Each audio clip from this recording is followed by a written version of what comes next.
안녕하세요. BTX입니다. 오늘은 이사야 2장을 살펴보겠습니다. 이사야는 하나님이 계시로 주신 말씀을 전달하는데 그것은 마지막 때에 유다와 예루살렘에서 일어날 일들에 대한 것입니다. 이때 주님의 성전이 있는 산이 모든 산 가운데서 으뜸 가는 산이 되어 높이 솟을 것이라고 말합니다. 그 의미는 여호와의 통치가 세상의 중심이 된다는 것이며 성전의 주인이신 야곱 족속의 하나님이 가장 위대하신 분임을 의미합니다. 이때 모든 민족이 성전이 있는 시온산으로 몰려들 것이라고 말합니다. 산 자체가 특별해서가 아니라 그곳에서 통치하시는 여호와 하나님 때문입니다. 그러면 왜 모든 민족이 범람하는 강물처럼 야곱의 하나님의 통치의 상징인 성전이 있는 시온산으로 몰려드는 것일까요? 거기에서 하나님이 자신들에게 가르치실 주님의 길, 진리의 말씀을 배우고 따르기 위해서입니다. 말씀에 대한 갈증 때문에 열방의 이방인들이 예루살렘 성지로 순례를 떠나는 것이죠. 이들이 하나님의 말씀을 배우고자 한다는 것은 곧 이들이 하나님의 의로운 통치를 갈망하는 새로운 하나님의 백성들임을 암시합니다. 이들은 전 세계에 구원받아 퍼져 있는 신약의 성도들을 의미할 수 있습니다. 이들은 하나님이 가르치실 율법이 시온, 즉 예루살렘에서 기인한다는 것을 알고 있습니다. 정작 야곱의 족속은 그 가치를 몰라서 실패했지만 많은 열방의 교회는 유일한 하나님의 말씀의 가치를 알고 하나님께로 달려갈 것이라는 말입니다. 하나님은 말씀으로 민족들 사이의 분쟁을 판결하시고 그 갈등을 해결하실 것입니다. 하나님의 공평하고 공의로운 판결에 흡족하게 승복한 자들이 전쟁용 살상무기인 칼과 창을 농기구인 보습과 낫으로 새롭게 만들어 사용할 것입니다. 무기를 없앤 나라들은 서로를 해치지 않고 군사훈련도 하지 않을 것이라는 것이죠. 이 모든 기적적인 변화는 하나님의 말씀 때문입니다. 그러나 정작 하나님의 백성은 하나님의 말씀을 버렸기에 극심한 갈등과 분쟁 가운데 있었습니다. 그래서 선지자는 야곱 족속에게 주님의 빛 가운데로 걸어가자고 호소하고 있습니다. 즉 회개하여 하나님의 말씀으로 돌아가자는 것입니다. 왜냐하면 지금 주님의 백성이 죄악으로 인하여 하나님의 버림을 받았기 때문입니다.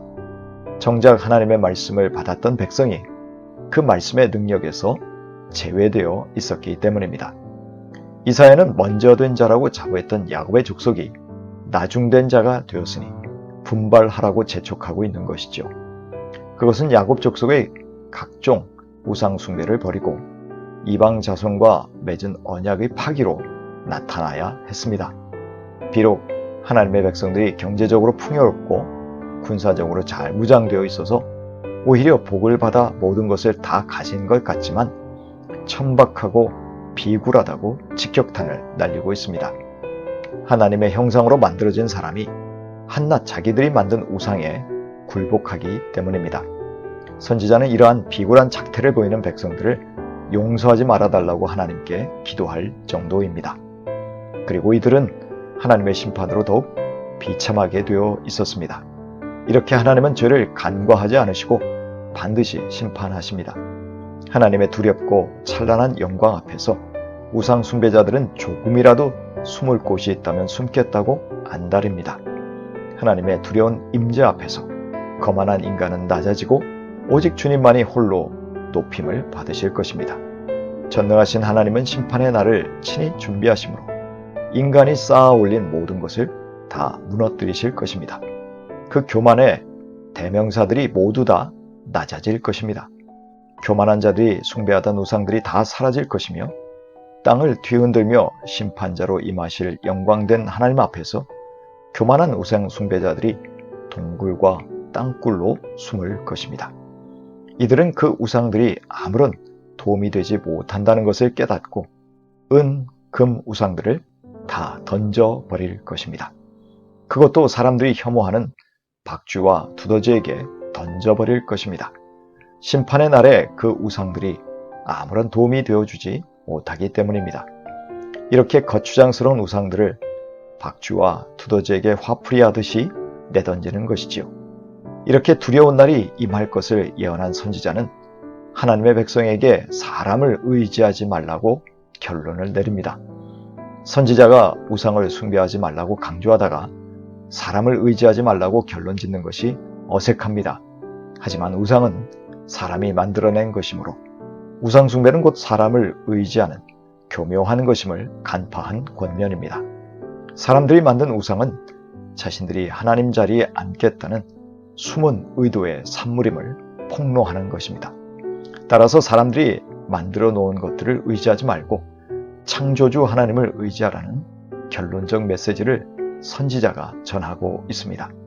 사람은 한순간에 사라지는 연약한 자들이기에 그들을 의지하는 것은 한심할 정도로 어리석다는 것을 알라는 것이죠. 이사야 2장 22절입니다. 너희는 사람을 의지하지 말아라. 그의 숨이 코에 달려 있으니 수의 샘할 가치가 어디에 있느냐. 우리는 행여 하나님의 자리에 올라가지 않는지 평생 조심하고 스스로 경계해야 합니다. 자신이든 어떤 사람이든 우상을 만드는 것은 우리 스스로를 천박하게 만드는 것이요 하나님을 모독하고 반역하는 행위이기 때문입니다.